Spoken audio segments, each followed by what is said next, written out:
which 18 were BLOs whose deaths have been completely directly linked to the SIR process. We were met with complete surprise on the part of the election commissioner, who actually said that these were mere allegations, and it seemed as though the election commission had no idea that these people had died in Bengal, which is to our great surprise that the DO office in West Bengal seems to have no idea, and certainly the CEC claimed to have no idea of these deaths of the BLOs as a result of SIR process in West Bengal.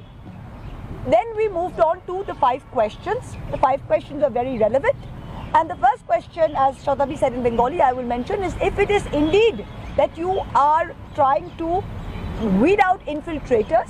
You started off Bihar by saying it's to weed out non-citizens. What was the number of non-citizens that you came out as a result of the SIR process in Bihar?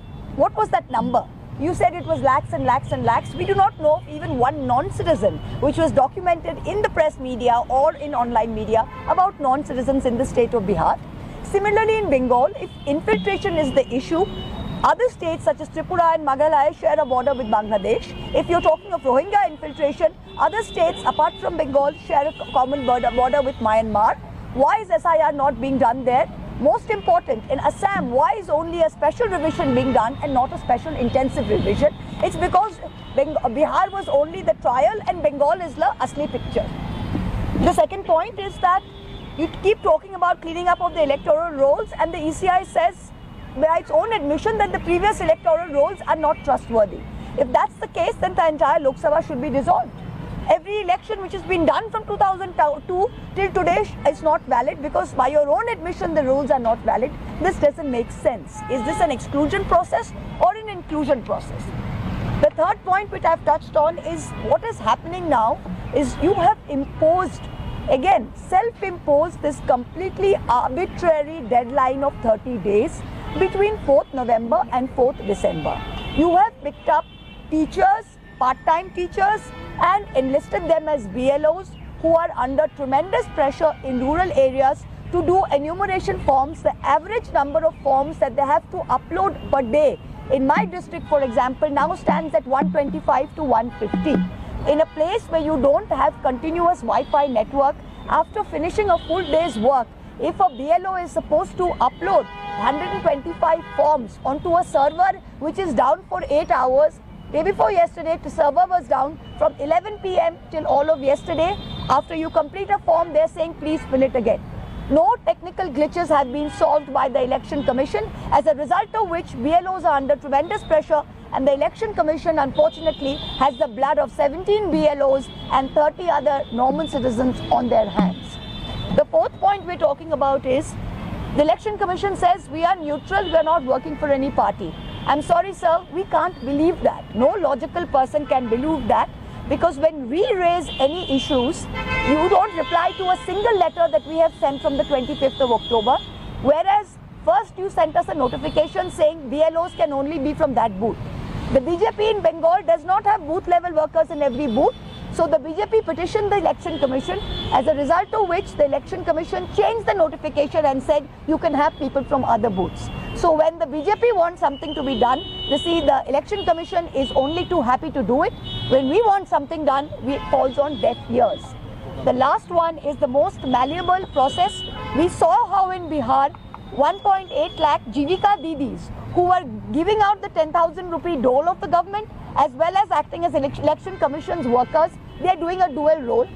Except in Bengal, when we have BSK workers who are existing data entry operators, they are not going to be used by the Election Commission who wants to float a new tender.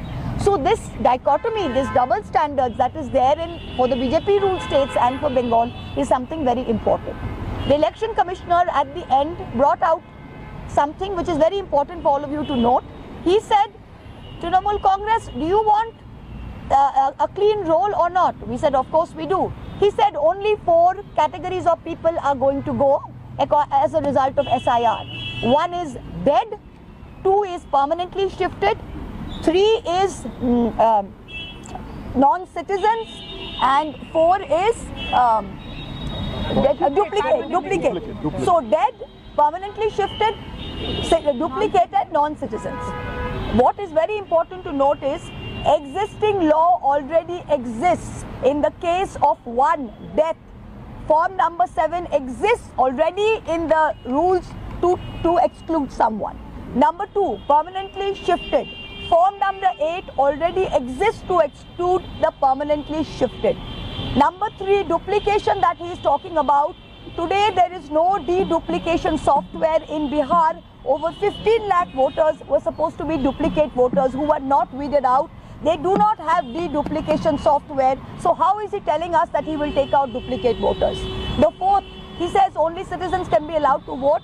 Accepted, we are self-certifying it. But the role to find out whether the person is a citizen or not does not rest with the Election Commission. It is the sole domain of the Ministry of Home Affairs. So out of these 4 categories that the Election Commission mentioned, 2 are already covered under existing law and 2 cannot be the domain of the Election Commission. This is the crux of the matter and we hope to take this forward. Thank you. Shatabdi, Hindi mein, I think we have given you a sense in Bangla এবং বাংলায় বলা হয়েছে মহুয়া ইংরেজিতে বলল